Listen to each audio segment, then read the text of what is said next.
दूसरे चरण का मतदान संपन्न हुआ और तीसरे चरण की अब तैयारी शुरू हो रही है जो 7 मई को है। और 7 मई को तीसरे चरण में जहां मतदान होगा उसमें अहम सीट संभल भी है। संभल की जनता क्या सोचती है, क्योंकि यहाँ पर यह कहा जा रहा है कि इस बार समाजवादी पार्टी, बीएसपी और बीजेपी की लड़ाई नहीं बल्कि 3 विधायकों की लड़ाई है, जिसमें 2 पूर्व विधायक हैं, एक मौजूदा विधायक है। और पहली बार ये इन तीनों में से जो भी चुनकर जाएगा वो पहली बार लोकसभा पहुंचेगा। तो कौन है वो जिसकी सिर पर यहाँ की जो जनता है वो ताज सजाएगी। लेकिन यहाँ की जनता सोचती क्या है, जनता जनार्दन इस वक्त हमारे साथ मौजूद है। मैं चाहूंगी कि अपने लिए भी ताली बजा दें। जो जनता है लोकतंत्र में उसका सबसे बड़ा अधिकार होता है वोट का। वोट से सरकार बनती है और सरकार देश को चलाएगी आगे। लेकिन यहाँ संभल के लोग किस तरह के विकास की उम्मीद करते हैं आज हम समझेंगे। बीजेपी से इस वक्त हमारे साथ कपिल सिंघल जी जुड़े हुए हैं। समाजवादी पार्टी से डॉक्टर रफीक अनवर हमारे साथ जुड़े हुए हैं, बहुत बहुत स्वागत है आपका।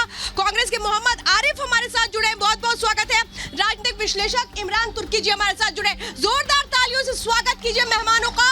कार्यक्रम की शुरुआत करेंगे लेकिन यहाँ के जो समीकरण है वो बेहद दिलचस्प है। समाजवादी पार्टी का गढ़ कहा जाता है इसे। 2014 में बीजेपी ने पहली बार इस सीट पर कमल खिलाया था, लेकिन इस बार साइकिल चलेगी या कमल खिलेगा, जनता के मन में क्या है ये आपको बताएंगे। शुरुआत इस रिपोर्ट के साथ।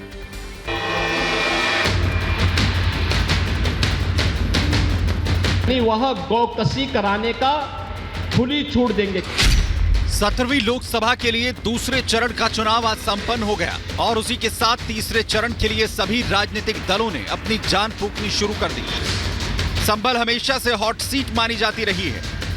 मुस्लिम बाहुल्य इस सीट पर इस बार चुनाव बेहद ही रोमांचक होने की उम्मीद है, क्योंकि जो भी कैंडिडेट यहां से जीतेगा वो पहली बार संसद पहुंचेगा। सैनी, बर्क या शेखजादा, ये तय है कि संभल लोकसभा सीट पर इन्हीं में से कोई एक सिरमौर होगा। राजनीतिक विश्लेषकों के मुताबिक संभल में 2024 का चुनाव 2014 के चुनावी संग्राम की तरह दिख रहा है, क्योंकि यहां पर 2014 के चुनाव में भी ठीक इसी तरह का ताना बाना बुना गया था और इसका फायदा बीजेपी को मिला था। हालांकि इसके बावजूद इस बार बीजेपी के लिए राह इतनी आसान नहीं है, क्योंकि यहां हार जीत का आधार जातीय समीकरण ज्यादा माना जा रहा है। आधे से ज्यादा मुस्लिम आबादी वाले संभल में बीजेपी और सपा के बीच कड़ा मुकाबला है। मिशन 80 को पूरा करने के लिए संभल सीट को जीतना बेहद अहम है। यही कारण है कि योगी आदित्यनाथ खुद चुनावी पिच पर जोरों शोरों से जुटे हैं। वो आज संभल के बिलौरी पहुंचे, जहां उन्होंने इंडी गठबंधन पर जमकर हमला बोला, साथ ही कांग्रेस को गोकशी के मुद्दे पर घेरा। अरे इन बेशरम लोगों को देखो ना, भारत की आस्था के साथ कैसे खिलवाड़ कर रहे हैं। कह रहे हैं उनको खुली छूट देंगे। अरे कैसे हो सकता है, जिस गाय को हम माता मानते हैं, जिसको हमारा शास्त्र कहता है कि गाओ विश्वस्य मातरम, उस गौ माता को एक काटने के लिए देंगे कसाईयों को। योगी ने राहुल और प्रियंका के अयोध्या जाने की खबरों पर भी तीखा निशाना साधा। भाई और बहन दोनों अयोध्या दर्शन करने के लिए जाना चाहते हैं। जब इनकी सरकार थी तब कहते थे कि राम तो हुए ही नहीं, अयोध्या में रामलला को फिर से विराजमान कर दिया है और मंदिर भव्य बन गया है। अब कहते हैं राम तो सबके हैं। योगी ने हुंकार भरी तो सपा और कांग्रेस को एक साथ परिवारवाद के मुद्दे पर फिर घेर लिया। समाजवादी पार्टी और बहुजन समाजवादी पार्टी चाहती तो वो भी कर सकती थी, लेकिन इन्होंने अपने परिवार के लिए तो भरा, अपने परिवार वालों के लिए खूब कमाया, लेकिन गरीबों के लिए कुछ भी नहीं किया। संभल की लड़ाई जीतने के लिए कहीं विकास के सहारे विजय गाथा लिखने की तैयारी हो रही है, तो कहीं जाति के सहारे जीत का जुगाड़ सेट किया जा रहा है। और अब देखना यह होगा कि 2014 के नतीजे इस बार संभल में रिपीट होंगे या साइकिल पर बर्क के पोते संभल की सैर करेंगे। Bureau report, Republic Bharat. तो संभल चाहता क्या है, मैं सबसे पहले यहाँ की जो महिलाएं हैं उसके साथ शुरुआत करूंगी। योगी आदित्यनाथ आज संभल में थे, उन्होंने रैली की और उन्होंने कहा कि जनता के सहयोग से असंभव को संभव कर देंगे। एक महिला के लिए क्या लगता है, कोई असंभव काम है अभी? नहीं, आजकल ऐसा कुछ भी नहीं है कि महिलाएं सबसे ज्यादा आगे बढ़ रही हैं, और ऐसा नहीं है कि महिलाएं आजकल तो कुछ नहीं कर सकती, बहुत कुछ कर रही हैं, एवरेस्ट पे तक पहुंच गई हैं। तो फिर ये चुनाव संभल कितना आगे बढ़ा है आपका? संभल हमारा काफी पिछड़ा हुआ है, क्योंकि यहाँ पे कोई भी विकास नहीं हुआ है। आपको भी ऐसे लगता है? जी। क्यों पिछड़ा हुआ है? यहाँ एक तो रेलवे स्टेशन भी नहीं है, रोडवेज बस स्टैंड भी नहीं है, बहुत सी सुविधाएं हैं जो होनी चाहिए नहीं है। इसलिए पिछड़ा हुआ है हमारा संभल, क्योंकि यहाँ के जो सापा के और बासापा के ने उन्होंने कुछ भी तरक्की नहीं करी।